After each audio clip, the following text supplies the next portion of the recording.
Amin. Shalom saudara-saudara.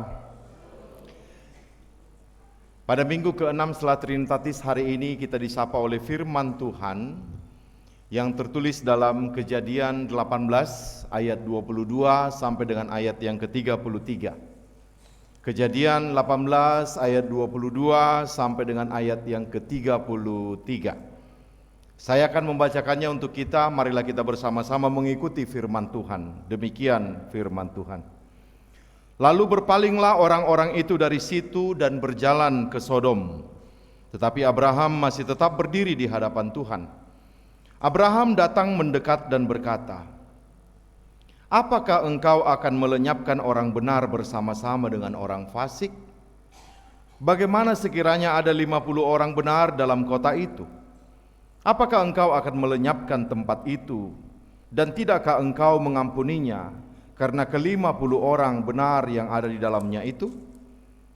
Jauhlah kiranya daripadamu untuk berbuat demikian, membunuh orang benar bersama-sama dengan orang fasik, sehingga orang benar itu seolah-olah sama dengan orang fasik.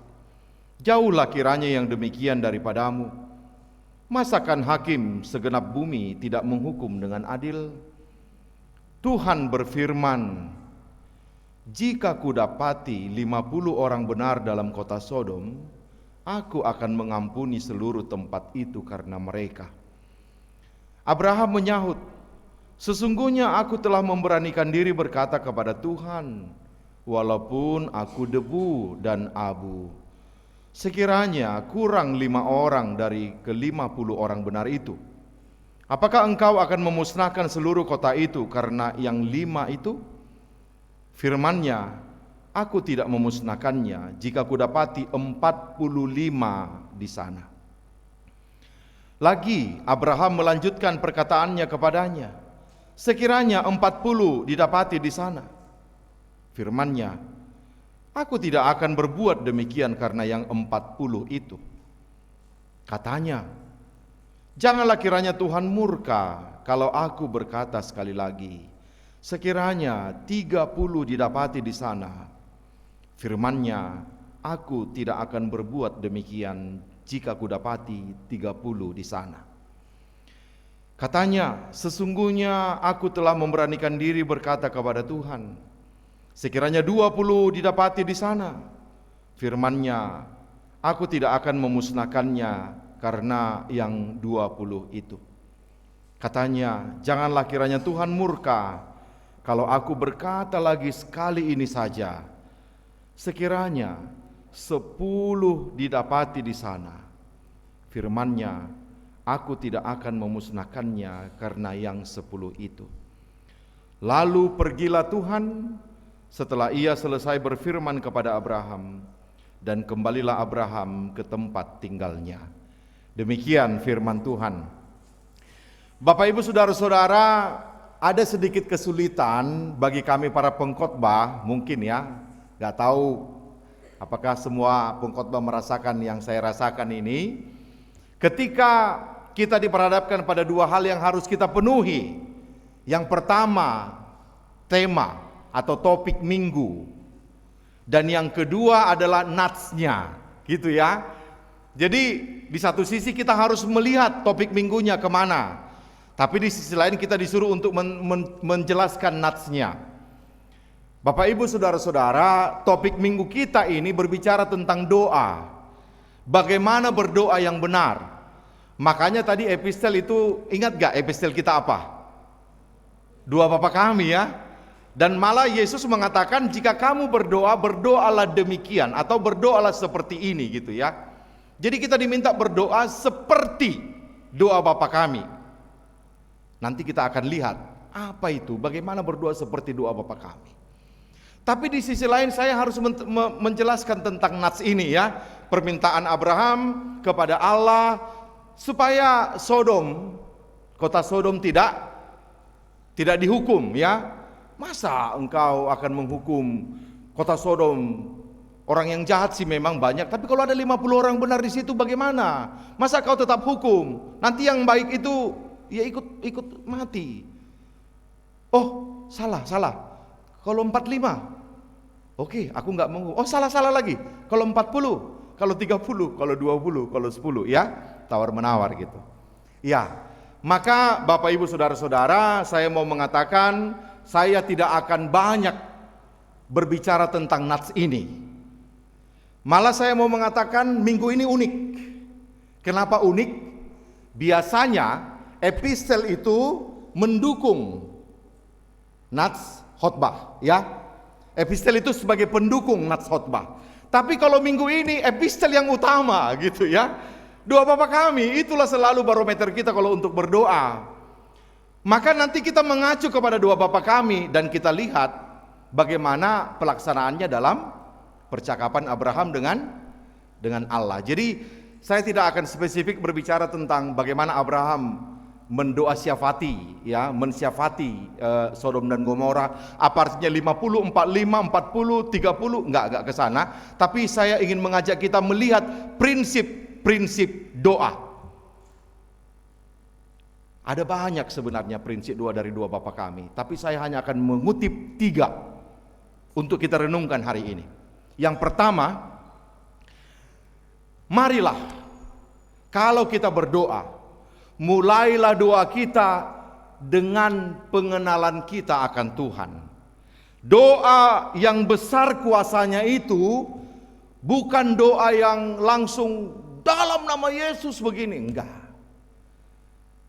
Doa yang besar kuasanya itu adalah doa yang tubuhnya menyembah kepada Tuhan, hatinya itu terarah kepada Tuhan. Betul-betul doa yang ingin mengenal Tuhan. Kalau kita membaca perjanjian lama tentang doa-doa, ada 2 elemen dasar di situ. Apa itu? Yang pertama elemen permintaan. Ya, bacalah Mazmur-Mazmur itu ada elemen permintaan di setiap doa, pasti ada. Dan kita juga berdoa ada elemen permintaannya. Tapi yang menarik adalah di perjanjian lama bisa kita lihat elemen permintaan ini adalah elemen kedua. Yang selalu diawali dengan elemen apa? Elemen pengenalan akan Tuhan. Siapa Tuhan itu? Maka Tuhan Yesus juga mengatakan kepada kita, kalau kamu berdoa, jangan langsung masuk ke elemen kedua permintaanmu. Tapi berdoalah dulu, siapa Tuhan itu? Siapa dia bagimu? Malah kita disuruh menyebut dia siapa? Bapa kami yang di sorga. Jadi bangun dulu relasi. Karena relasi itu yang akan mengantarkanmu untuk memohon apa yang kau minta. Benar ya? Relasi kita akan menentukan apa yang kita minta loh. Misalnya hubungan anak sama orang tua. Ada enggak anak minta gaji sama orang tua? Pak, aku udah kerja, menyapu rumah, sini gajiku. Ada enggak? Enggak ada, karena relasinya anak dan orang tua. Kalau relasi minta upah itu relasi apa? Pegawai dan tuan. Atau ada enggak kalau relasi murid dan guru? Murid meminta cinta dan pengorbanan dari guru, ada enggak? Mana ada? Ya namanya relasi murid dan guru, enggak ada itu. Kalau minta cinta dan pengorbanan itu relasi apa? Ya relasi pacaran, kan gitu. Jadi relasi kita akan menentukan apa yang kita minta. Maka siapa? Bapak, siapa? Bangun dulu relasi. Siapa dia yang kau ajak berbicara? Dia adalah Bapa. Jadi kenali dulu dia. Dan ini sangat indah, saudara-saudara ya. Makanya apa ya? Kalau doa langsung keluar dari kita itu kita akan kering. Jadi masukkan dulu gitu. Siapa Tuhan itu? Jangan langsung berbicara awal doa permintaan, setengah doa permintaan, akhir doa juga permintaan. Amin, semua permintaan. Saya mau mengajak kita merenungkan lagu Bila ku lihat bintang gemerlapan dan bunyi guru riuh ku dengar. Ya kan? Jadi dia pengenali dulu Tuhan melalui alam semesta. Ya Tuhanku, tak putus aku heran melihat ciptaanmu yang besar. Jadi dia masukkan dulu unsur Tuhan ke dalam dirinya melalui keindahan alam semesta. Baru setelah masuk, baru dia keluarkan. Maka jiwaku pun memujimu, Sungguh besar Kau Allahku, maka jiwaku pun memuji-Mu. Sungguh besar Kau Allahku. Dia masukkan dulu, ya Tuhan, luar biasa. Jangan belum apa-apa langsung memuji. Apa alasannya memuji ya? Jadi bangun dulu pengenalan akan Tuhan. Di lagu Batak juga ada lagu yang sangat indah yang seperti itu. Bukende 223. Husobaho Tuhan. Ya, jadi ke Tuhan dulu dia. Baru setelah itu tangi honau, baru ke dirinya. Habis itu ke Tuhan lagi. Sakapmu matokto.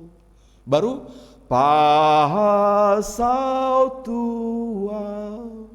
Jadi selalu komunikasi. Lam gada bainon mi holong nirohaki.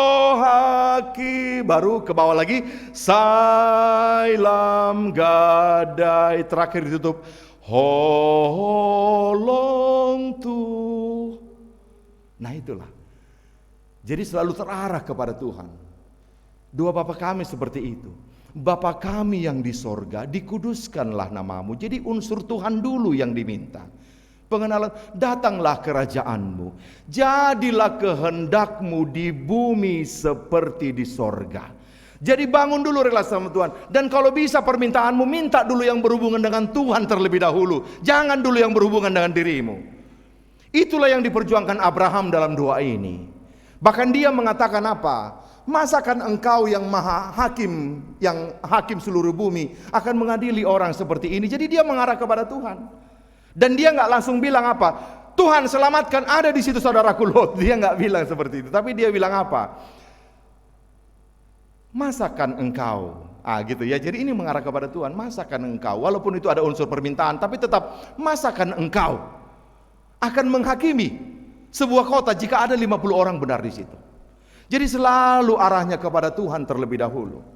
Nah, saudara-saudara, ini sangat menarik ya.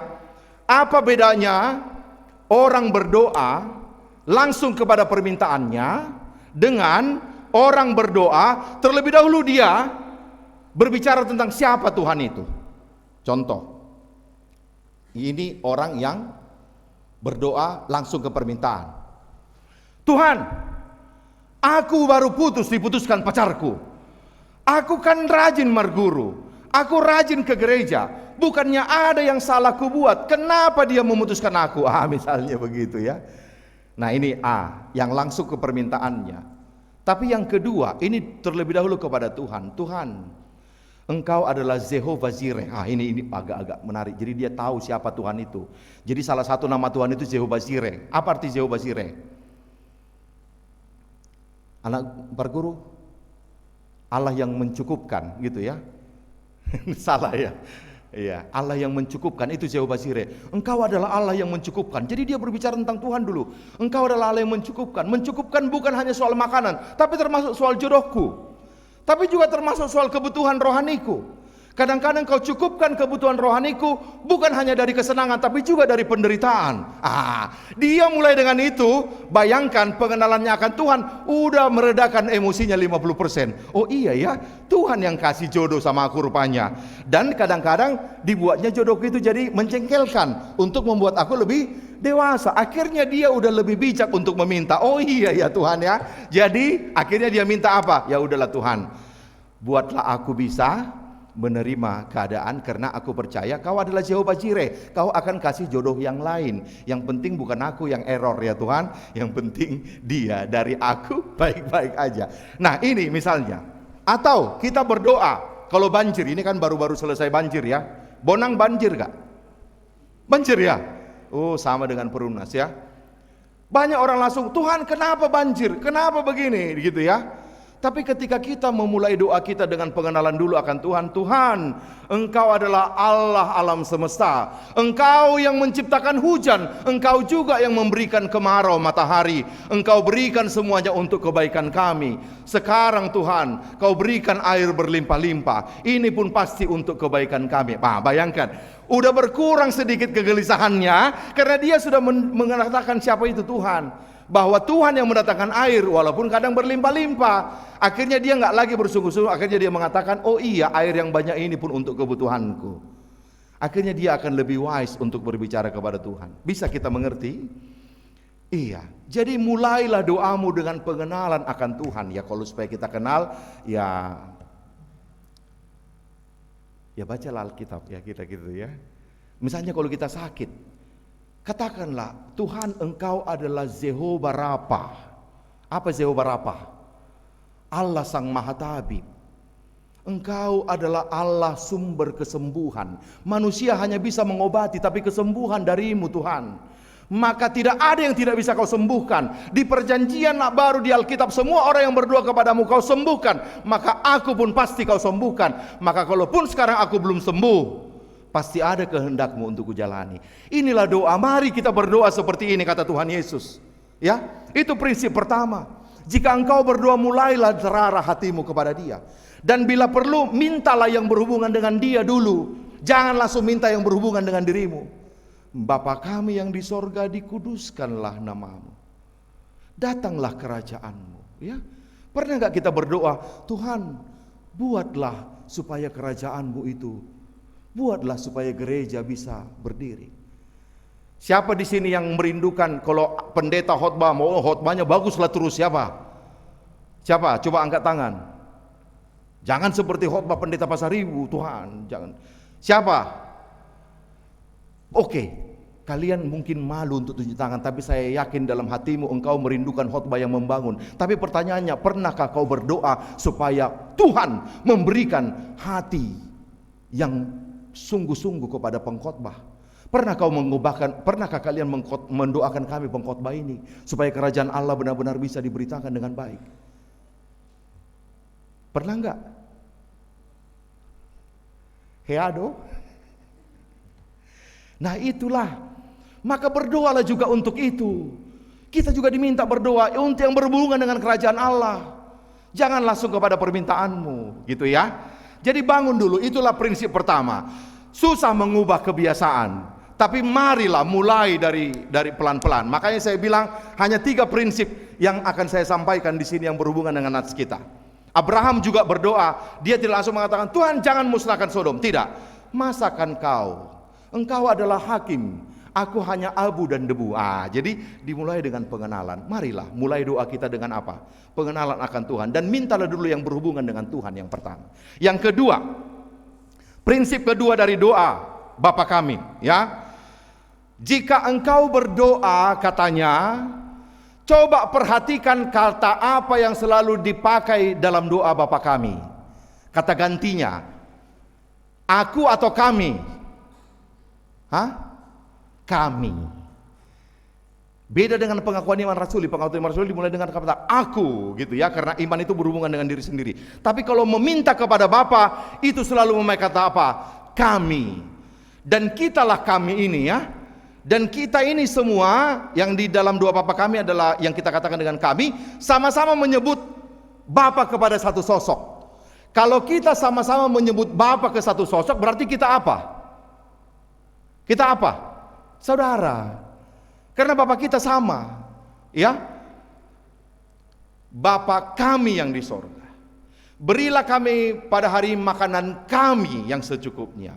Ampunilah dosa kami, jauhkanlah kami dari pencobaan, dan jangan bawa kami ke dalam jangan bawa kami dalam pencobaan, lepaskanlah kami daripada yang jahat. Kami.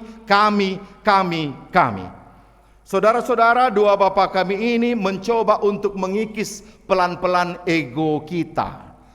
Ya, ketika kita berdoa kepada Bapa itu, doa Bapa kami mengingatkan kita bahwa Dia bukan hanya Bapamu, tapi Bapa seluruh dunia ini.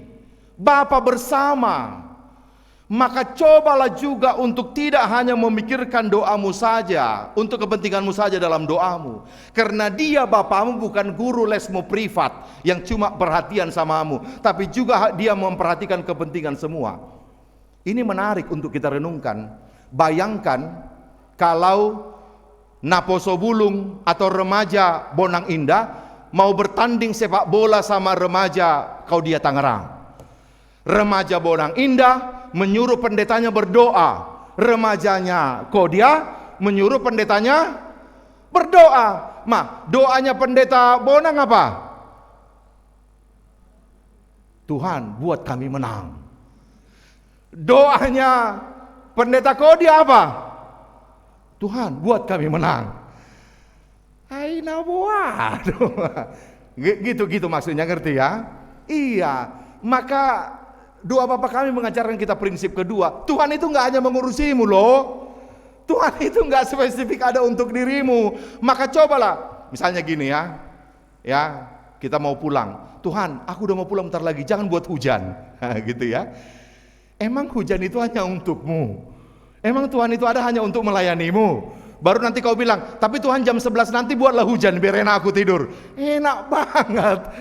Ya ampun, ada orang yang kerja jam 11 malam dan dia berdoa, Tuhan jangan buat hujan. Nah, sama juga. Bapak Ibu saudara-saudara, marilah mulai kita kalau berdoa jangan hanya memikirkan kepentingan kita. Abraham itu tidak ada hubungannya sama Sodom. Dia tinggal di Kanaan, daerah yang tidak terlalu subur. Sodom itu orang yang makmur, lembah Yordan. Kadang-kadang biasanya orang yang dia agak tidak makmur agak iri sama orang yang lebih makmur, tapi ini tidak. Dia mendoakan itu, ya memang ada saudaranya di situ. Inilah kita lihat. Inilah yang disebut doa syafaat. Doa yang memikirkan orang lain. Bapak Ibu saudara-saudara, pernah nggak ingat perumpamaan cerita Yesus menyembuhkan putri Yairus? Nanti baca di Matius 9, putri Yairus, ya. Yairus itu penjaga kepala rumah ibadat. Putrinya udah mau mati. Yairus datang kepada Yesus. Tuhan, tolong selamatkan putriku. Oh ayo, katanya. Tapi begitu sampai di rumah, putrinya udah meninggal. Yesus, putriku udah meninggal, tolong selamatkan dia. Apa kata Yesus? Oh tenang aja, dia cuma tidur, gitu ya. Dan Yesus mendoakan dia dan dia menjadi bangkit, sembuh gitu. Nah pertanyaannya, iman siapa yang memohon kepada Yesus supaya sembuh? Imannya orang sakit itu putrinya atau iman bapaknya? Orang sakit. Iman bapaknya. Orang dia udah mati kok. Yesus sampai ke rumah itu sudah mati. Sehingga dia nggak bisa berdoa lagi. Ketika dia tidak bisa berdoa lagi, yang berdoa kepadanya adalah bapaknya orang lain. Dan iman bapaknya diterima oleh Yesus. Itu yang membuat di HKBP ada Padidion Danak. Ternyata iman orang tua bisa menyelamatkan anaknya, sementara anaknya belum bisa tahu apa-apa. Jadi jangan langsung terima. Iya ya, kenapa HKBP langsung membaptis anak-anak belum ngerti apa-apa? Di gereja yang lain kan penyerahan dulu. Oh jangan salah. Itulah putri Yairus itu udah mati. Mati itu tanda nggak ada iman. Tapi orang nggak ada iman bukan tidak mungkin didoakan. Orang yang ada iman bisa mendoakan orang yang tidak ada iman. Itulah artinya. Nah bayangkanlah ini. Ketika opung kita dulu seperti putri Yairus mati dalam tanda kutip, ya, manoba si pelebegu. Apakah mereka berdoa? Ya Tuhan kirimlah penginjil kepada kami no mensen. Berdoa nggak mereka? Mana ada orang mereka mati kok, mereka nggak tahu siapa Kristus.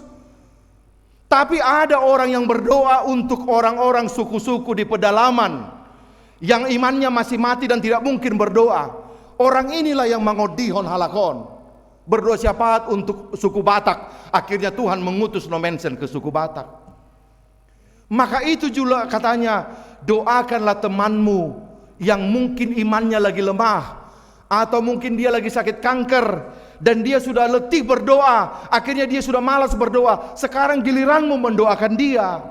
Ketika imanmu kuat, doakan juga orang lain, karena ada saatnya imannya lemah, dia tidak sanggup untuk berdoa.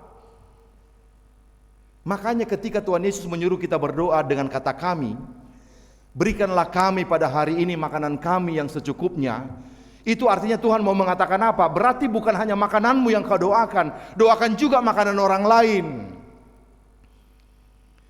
Ampunilah dosa kami. Berarti yang mau Tuhan katakan apa? Jika kau berdoa, jangan cuma minta pengampunan akan dosamu, coba minta pengampunan akan dosa orang lain. Tapi jangan kalau dia udah mati gak usah lagi. Juga minta pengampunan akan dosa suamimu, istrimu, anakmu. Karena ada saatnya dia lemah dan dia tidak tahu untuk berdoa. Maka engkau yang sedang kuat ini coba doakan dia. Itulah yang dilakukan oleh Abraham. Bahkan dia mendoakan dengan sungguh-sungguh. 50, kalau 45 Tuhan, kalau 40, kalau 30 gitu ya. Ada satu cerita, kelihatannya baik, ternyata gitu ya. Ada 3 orang ya, marga Pasaribu. Ada Mangsitua Pasaribu, aduh berat juga ini. Marga Sigalingging, satu lagi marga Sitorus. Jadi mereka bertiga ini lagi ada konflik masalah tanah gitu ya. Akhirnya bukan pendeta Pasaribu, marga Pasaribu ini berdoa, aduh Tuhan, sikat aja marga Sigalingging itu, biarlah, ambil aja dia, nggak usah lagi ada di dunia ini, kan gitu ya. Baru marga Sigalingging juga berdoa gitu, Tuhan, aku memohon kepadamu dalam nama Yesus, pakai nama Yesus juga, ambillah marga Pasaribu dari dunia ini, jangan ada lagi di sini, selalu buat kacau, gitu ya. Jadi dua-duanya meminta supaya Tuhan mematikan gitu ya. Datang marga Sitorus, baik kali pula memang, Tuhan, aku nggak minta apa-apa kecuali satu, kabulkanlah doa si Pasaribu dan doa si Galingging itu. Kelihatannya baik, rupanya apa?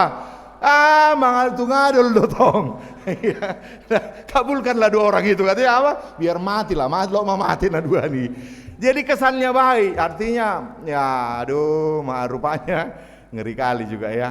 Nah itulah saudara-saudara, mari kita lihat ketika kita mendoakan orang lain, janganlah juga sekedar kalau kita buat doa syafaat ya, Tuhan pemerintah kami lindungi, habis itu berangkat ke apa? Tuhan ke Rusia, berangkat dia ke Rusia dan Ukraina lagi perang, buat damai. Habis itu berangkat dia ke Thailand, dan Thailand dan Kamboja juga lagi perang, buat damai. Artinya apa? Dia memang mendoakan orang lain tapi hanya sekedar aja lah, ya ibarat tur wisata doanya gitu ya, nggak ada kesungguhan untuk, nggak juga gitu, seakan-akan baik tapi ternyata tidak. Maka prinsip kedua dari doa Bapa kami yang ada kita lihat di cerita Abraham ini, jika engkau berdoa, doakanlah juga orang lain. Karena ada saatnya iman orang lain itu lemah. Maka ketika imanmu kuat, engkaulah yang membawakan dia kepada Tuhan. Nanti roda berputar, ada saatnya imanmu lemah, maka orang yang akan mendoakanmu. Jadi jangan hanya minta kelepasan orang dari pencobaan, kelepasanmu dari pencobaan, minta juga kelepasan orang dari pencobaan. Maka nanti kalau bertanding remajanya Bonang sama remajanya Kodia, janganlah kalian suruh pendeta untuk mendoakan supaya remaja Bonang menang. Nanti pendetanya juga seperti itu. Tapi doakanlah apa? Doakan kerajaan Allah di pertandingan itu. Tuhan, siapapun yang menang, biarlah dia yang menang. Maka yang menang adalah yang berlatih lebih keras dan yang bertanding dengan sportif. Biarlah itu yang menang. Mantap kan? Mantap. Ya, itu prinsip kedua. Tadi prinsip pertama, mulai dengan pengenalan akan Tuhan. Mari belajar berdoa dengan itu. Yang kedua, jangan hanya memikirkan dirimu sendiri dalam doamu, tapi juga pikirkan orang lain. Dan yang ketiga, prinsip ketiga dari doa Bapa kami yang bisa kita lihat nanti di cerita Sodom. Saudara-saudara, saya mau tanya, dalam doa Bapa kami, permintaan mana yang paling banyak diminta? Permintaan jasmani apa rohani? Jasmani? Mari kita coba lihat. Permintaan jasmani, ini, berikanlah kami pada hari ini makanan kami yang secukupnya. Jasmani apa rohani? Ampunilah dosa kami, jauhkan kami dari pencobaan, lepaskan kami dari yang jahat. Rohani. Berarti yang paling banyak mana? Rohani. Maka Tuhan mengatakan, jika engkau berdoa, berdoalah seperti ini. Seperti ini artinya apa? Cobalah lebih banyak engkau minta permintaan rohani untuk dirimu, berkat rohani, bukan berkat jasmani. Aku Bapamu, tanpa kau minta pun aku akan memperhatikan hidupmu. Tapi coba minta permintaan rohani, ya, untuk membuatmu lebih dewasa. Apa itu permintaan rohani? Ya contoh, Tuhan, contoh ya, ini kasus yang sama tapi beda, satu jasmani, satu rohani. Yang satu, Tuhan berikan aku jodoh, Tuhan berikan aku pacar. Ini jasmani apa rohani? Jasmani. Tapi kalau kau minta berikan aku pacar Tuhan, jangan lupa, bahkan Tuhan mengatakan 1:3. Kalau kau minta pacar, minta juga berkat rohani. Apa itu? Tuhan, tapi kalau kau berikan aku nanti pacar, berikanlah aku hati yang mau bisa memahami orang lain. Supaya jangan hanya aku dalam masa relasi kami, cuma aku yang minta dipahami, tapi aku gak pernah mau memahami orang lain. Buasa torsipamu borak 2T. Ya namanya Tuhan, namanya memang pacaran itu kan masa untuk ya memanfaatkan orang lain, nah gitu ya. Ya gitu. Ini ada satu cerita yang saya kutip dari pendeta. Oh saya tersentak juga, oh iya ya gitu. Ini cerita tentang orang yang berangkat kerja ke kantor, ya. Jadi sebelum berangkat kerja dia berdoa, Tuhan berikan aku keselamatan, lancarkan perjalananku. Akhirnya memang betul, dia sampai di kantor dengan selamat. Dan dia berdoa lagi, Tuhan terima kasih aku udah tiba dengan selamat. Nah, yang selamat apanya? Ternyata yang selamat cuma jasmaninya. Dia lupa bahwa sepanjang perjalanan rohaninya berapa kali kecelakaan. Karena udah 3 kali sepanjang perjalanan dia memaki-maki orang. Mata nion. Sohaseon.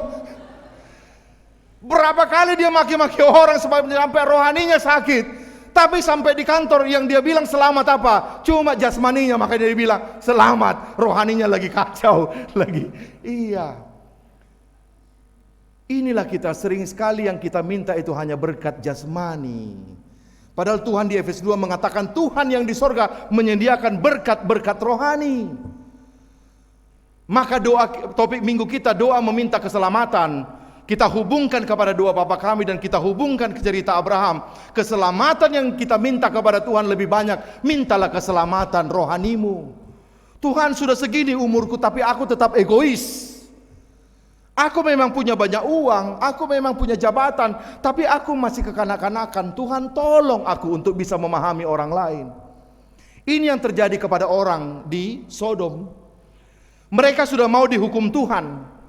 Tuhan sudah mau mendatangkan hukuman, tapi tetap aja mereka nggak sadar mereka mau dihukum, tetap mereka melakukan kejahatannya. Ini loh, sementara mereka kaya. Inilah yang paling bahaya. Orang udah sakit jantung, udah penyumbatan 95%, tapi dia tidak tahu dia penyumbatan, dia makan panggang porsi jumbo juga, hancurlah dia. Maka kita bisa seperti orang Sodom, ya. Kelihatannya hidup kita baik-baik. Ternyata Tuhan sudah mau bentar lagi menghukum kita. Disinilah kita butuh berkat rohani. Tuhan sadarkan aku kalau aku udah salah. Mintalah berkat rohani dari Tuhan, karena ini juga Tuhan sediakan. Ada lagu di Kidung Jemaat yang mengatakan dia selamat, tapi menurut dunia dia tidak selamat. Kidung Jemaat 388. Selamat di tangan Yesus, aman pelukannya, dalam teduh kasih-Nya aku bahagia. Lagu siapa itu yang nyanyi? Siapa yang menciptakan? Khotbahku 2 minggu yang lalu, cerita dia. Siapa? Ya yang buta. Siapa namanya deh? Ingat yang buta doang ya? Fanny J. Crosby. Bayangkan, menurut dunia dia nggak selamat dan dia nggak bahagia karena dia buta.